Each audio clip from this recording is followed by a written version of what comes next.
Putusan ini bahkan mengandung satu penyelundupan hukum. Ya.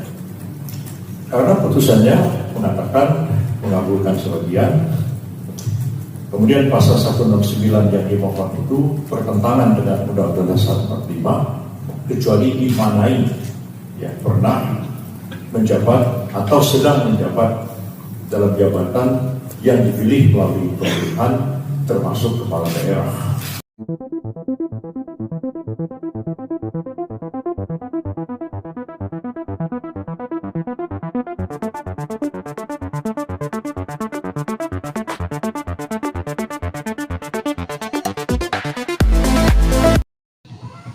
Assalamualaikum warahmatullahi wabarakatuh.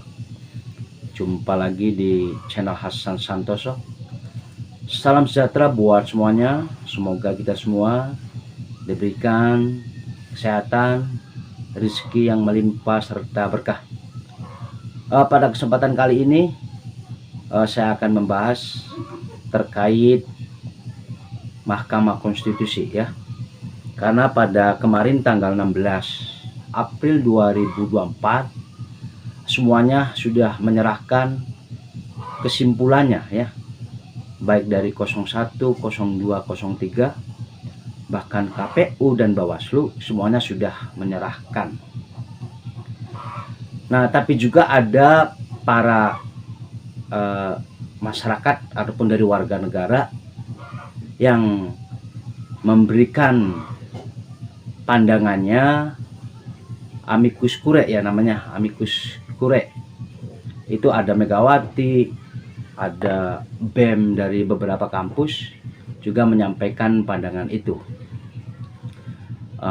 Yang menamakan diri berarti sahabat pengadilan MK, di mana pandangannya diserahkan ya ke MK. Cuman yang menjadi sorotan saya, ini bisa jadi senjata makan tuan ya, terkait pernyataannya Yusril Iza Mahendra sebelum mendukung pasangan nomor 2. Karena menurut Yusril Iza Mahendra yang sudah tersebar di video itu sudah banyak beredar pernyataan dari Yusril Iza Mahendra kurang lebih seperti ini.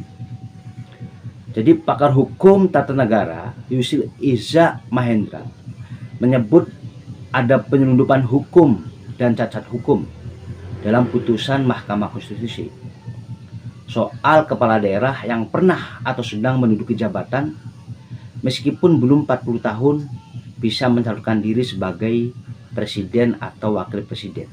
Ini pernah disampaikan sama Yusril Iza Mahendra ya, sebelum mendukung 02. Putusan ini mengandung satu cacat hukum yang serius ya, ujar Yusril dalam diskusi menakar Pilpres pasca putusan MK di Aon Hotel ya, Jakarta Pusat, waktu tanggal 17 bulan 10 2023. Ia juga mengungkapkan banyak pihak yang terkecoh dengan keputusan MK yang pertama dan sempat menganggap Mahkamah Keluarga tidak terbukti.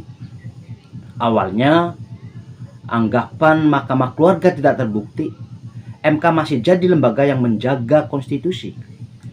Tapi pas putusan keempat, kaget, itu sebuah kejutan besar dan anti klimaks terhadap putusan yang ada sebelumnya.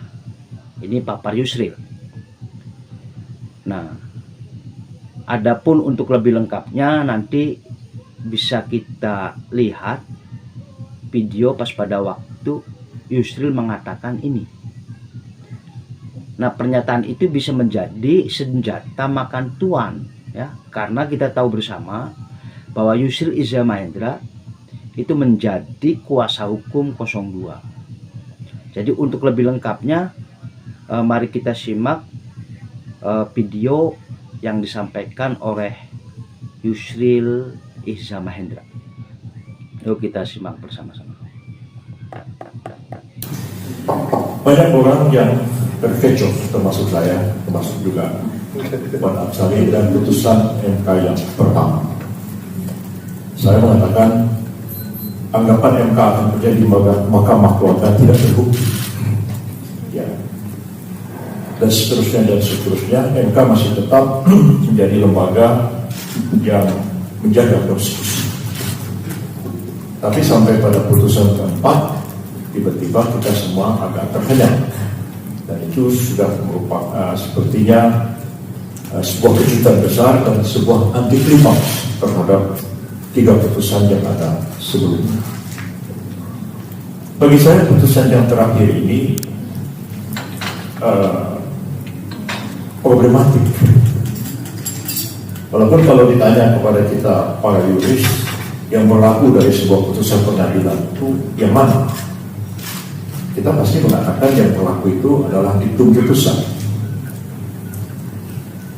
Tapi tentu diktum putusan itu kan adalah muara dari pertimbangan-pertimbangan yang ada sebelumnya dan mengalir seperti air dari hulu mengalir ke muara. Tapi kalau kita telaah dengan mendalam, putusan ini tidak mengalir dari hulu, dari hilir sampai ke muara. Dan boleh saya katakan putusan ini mengandung satu cacat hukum yang serius. Putusan ini bahkan mengandung satu penyelundupan hukum. Ya. Karena putusannya mengatakan mengabulkan sebagian. Kemudian pasal 169 yang dimohon itu bertentangan dengan Undang-Undang Dasar 45 kecuali dimanai ya pernah menjabat atau sedang menjabat dalam jabatan yang dipilih melalui pemilihan termasuk kepala daerah.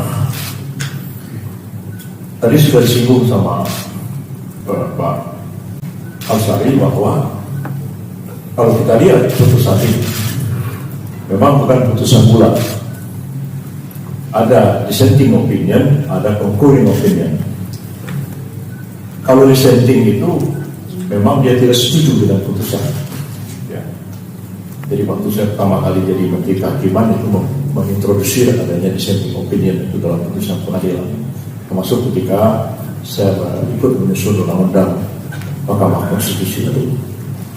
Dissenting dia berbeda. Kalau ada putusan kemudian ada dissenting itu ditaruh di bagian daripada putusan itu sendiri dan nanti dilihat skornya berapa.